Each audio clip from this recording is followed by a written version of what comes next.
Metz-Plage 2022, c'est terminé. Et si la ville embarque avec elle le sable et quelques plantes, les autres ont été mises en vente ce matin sur le site pour le plus grand plaisir des jardiniers en herbe. J'ai trouvé des plantes méditerranéennes que je vais pouvoir mettre dans mon jardin.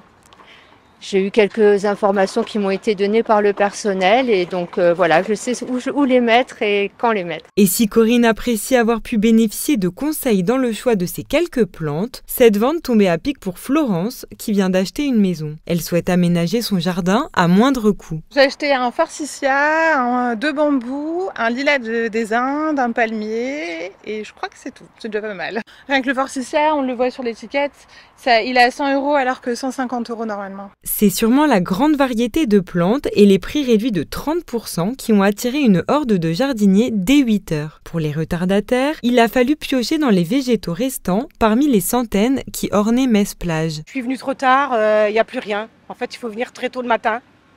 Mais j'ai quand même trouvé 2-3 petites fleurs. Je ne sais pas comment ils s'appellent.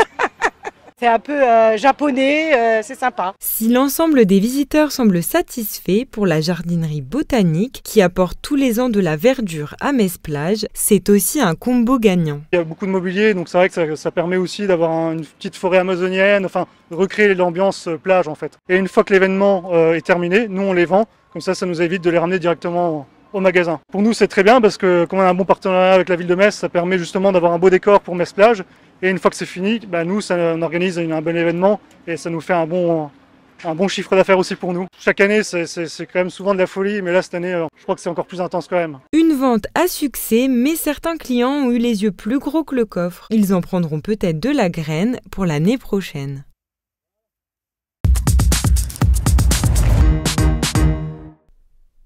J-3 avant le début des festivités de la 72e édition des Fêtes de la Mirabelle. Cette année, elles seront célébrées sur le thème de l'eau. Du 20 au 28 août, vous pourrez profiter de concerts et d'animations tels que l'élection de la reine de la Mirabelle ou encore le concert de la chanteuse engagée Oshi. Mais bien évidemment, la Mirabelle sera au cœur des festivités de façon éco-responsable. Elle sera partout, la Mirabelle. Le fruit sera là. Nous avons donc effectivement des producteurs locaux qui pourront vendre le fruit, mais les produits dérivés, le fameux alcool de Mirabelle qu'il ne faut pas oublier, la confiture, les bonbons à la Mirabelle et tout ce qui s'ensuit, mais nous sommes largement ouverts à tous les produits lorrains. La fête est labellisée cette année éco-responsable, à la fois par tous les produits que nous allons proposer, éco-responsable aussi par, je dirais, cette nouveauté qui est cette grande parade fluviale sur le plan d'eau et les eaux de la Moselle, puisque les bateaux fonctionneront ou bien de manière électrique ou bien avec des rameurs, donc sans moteur. Il faut savoir que nous sommes sous c'est normal d'ailleurs, des règles de sécurité très strictes, puisque nous attendons plusieurs dizaines de milliers de personnes. Et donc, à partir de 17 h, le boulevard qui mène au Grand Parking République, le boulevard Poincaré, sera fermé. La bretelle d'autoroute sera fermée à partir de 19 h aussi, de Metz Centre. On pourra toujours accéder naturellement par Metz Nord et par Metz Sud. François Grosdidier, en tant que président de l'Eurométropole, a tenu absolument à ce que nous ayons un service de bus. Et donc nous invitons tous ceux qui arriveraient après ou même pendant l'après-midi de pouvoir déposer leur voiture dans un des parkings relais. Toutes les lignes seront renforcées et gratuites à partir de 14 h. Posé sur plus de 430 pieux de type pilotis, le centre Pompidou-Metz domine fièrement la plus grande cité mosellane depuis 2010. Au-delà de ses galeries d'exposition, ce lieu culturel s'impose à lui seul comme une véritable œuvre d'art. Et c'est bien pour cela qu'une quinzaine de curieux ont fait le déplacement ce matin. Sincèrement, je ne m'attendais pas à ça. De l'extérieur, c'est très très joli, c'est étonnant. Voilà, on va dire c'est étonnant avec ce chapeau, avec cette...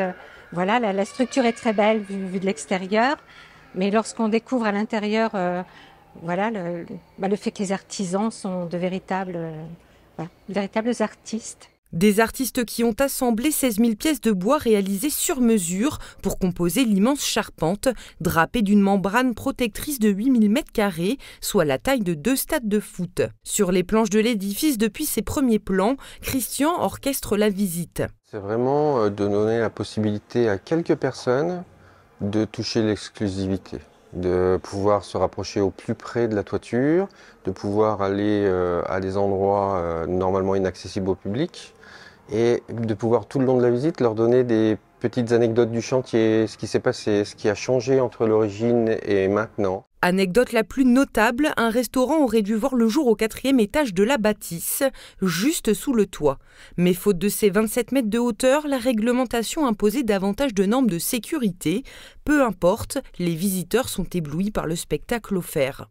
Le fait d'être directement au contact des structures en bois qu'on voit que de loin, et toutes les explications techniques sur le fonctionnement, sur la sécurité, sur la construction, c'est des choses qu'on ne trouve pas ailleurs.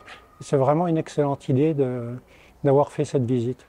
Prendre de la hauteur sur les toits de Pompidou suscite un réel engouement. Événement ponctuel et inédit, cette visite guidée est disponible jusqu'au 25 août prochain.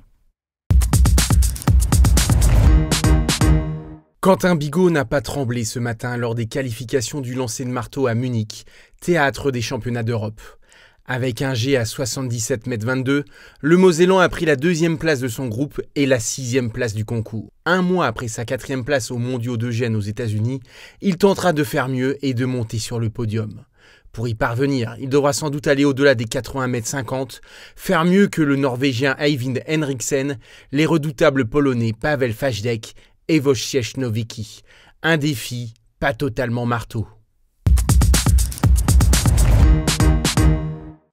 Kofi Kouao était présenté à la presse par le FC Metz ce mercredi matin.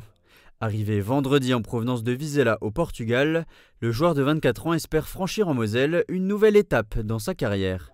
Je pense qu'après 6 ans au Portugal, je pense qu'il a tout fait, il a tout connu au Portugal.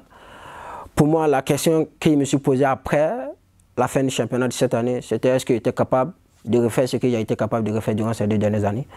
Et je pense que c'était non. Il n'y avait pas, je ne dirais pas de motivation, mais je pense que l'ambition que je voulais, c'était différent de ce que s'il restait au club, j'allais avoir. Déjà au niveau mentalement, je pense qu'il n'était pas préparé à rester au club. Il fallait faire ce saut. Et après, pourquoi la Ligue 2 française? Je pense que comme il l'a dit, pour moi c'est un nouveau championnat, c'est un nouveau pays. Et je pense que le projet de Metz, c'est le bon projet pour moi, comme dit, de continuer à progresser, de continuer à faire mon histoire, ma carrière. Et je pense que ma carrière, comme il l'a dit le tout début, je l'ai toujours préparée. Étape par étape, je n'ai jamais brûlé les étapes. Peu importe le temps que ça prendra, je pense que c'est le bon projet pour moi, de continuer à avancer, de continuer à progresser. C'est ça le plus important. C'est ça, je ne pouvais pas prendre le choix ou le risque d'être dans une équipe où je pense que je n'aurais pas le temps de jeu espéré pour ne pas freiner ma progression. Après, comme il l'a dit, il y avait d'autres propositions, il y avait Rennes, il y avait Lille, il y avait Vedder de Bois, mais il y avait plus même que ça que je préfère tel nom. Après, est-ce que c'est le choix que je voulais? Est-ce que cela m'aurait donné le temps de jeu espéré? Je ne sais pas. On ne connaît jamais le futur, on ne connaît jamais l'avenir, mais je suis à Metz, c'est sûr. L'arrivée du numéro 39 vient pallier un probable départ au poste de latéral droit, comme l'a annoncé Pierre Dréossi en conférence de presse. Les rumeurs envoient d'ailleurs William Michael Brensis du côté d'Hambourg en D2 allemande, selon le quotidien L'Équipe. L'entretien avec Kofi Kouao est à retrouver sur la chaîne YouTube Moselle TV Sport ce mercredi soir.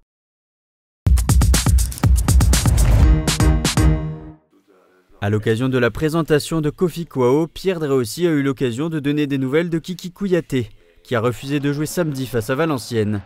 Interrogé sur le sujet, le directeur sportif du FC Metz a affirmé vouloir préserver les intérêts du club grenat.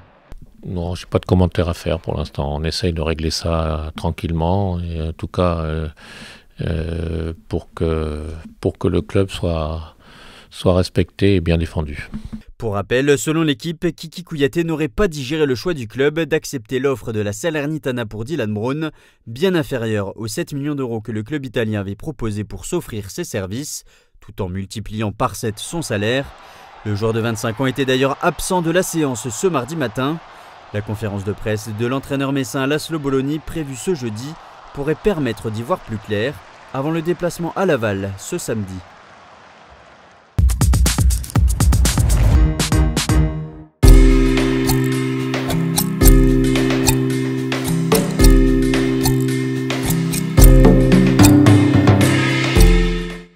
l'idée, effectivement, c'est de sensibiliser les collégiens sur qu'est-ce que c'est que le harcèlement, pour qu'ils puissent se situer, se positionner, à quel moment je deviens un agresseur, à quel moment je deviens une victime, à quel moment je suis un élève passif et un élève actif. Toutes ces notions, je souhaitais qu'ils aient les outils, en fait. C'est pour ça que ce guide est né, pour qu'ils aient les outils pour se situer, pour savoir aussi à qui s'adresser si ça leur arrive. Il y a souvent une forme de culpabilité, de honte autour du harcèlement et c'est important, il me semble, qu'ils puissent se dire bon je peux en parler, alors peut-être pas à mes parents parce que je suis peut-être pas très à l'aise, j'ai un peu honte, mais au moins savoir qu'il y a des numéros de téléphone qui existent, qu'il y a des condamnations aussi pour ceux qui agressent, qu'il y a des prises en charge pour les victimes et pour les auteurs. Toutes ces choses en fait qui permettront, j'espère, d'aboutir à un moment donné à ce que le harcèlement scolaire n'existe plus du tout, quoi.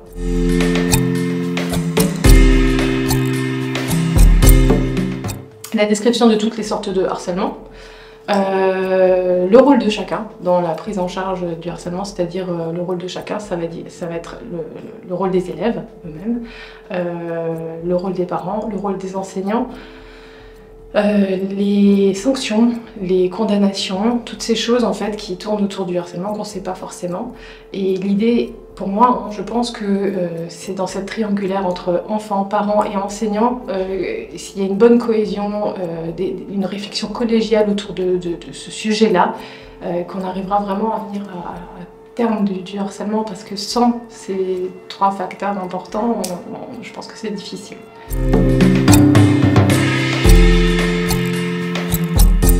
Il est décrit sous forme de points essentiels, des points clés. J'ai eu un illustrateur qui m'a fait les dessins, qui n'est autre que mon grand-fils aîné, qui fait ses études d'illustration lui aussi. Donc voilà, j'ai vraiment simplifié ce guide sur 45 pages à peu près, pour que justement il soit facile d'accès avec voilà, les chapitres et les points clés voilà, facilement repérables en fait. La commune de Bitche est en deuil. Son ancien édile Edmond Stenger est décédé ce matin à l'aube de ses 77 ans.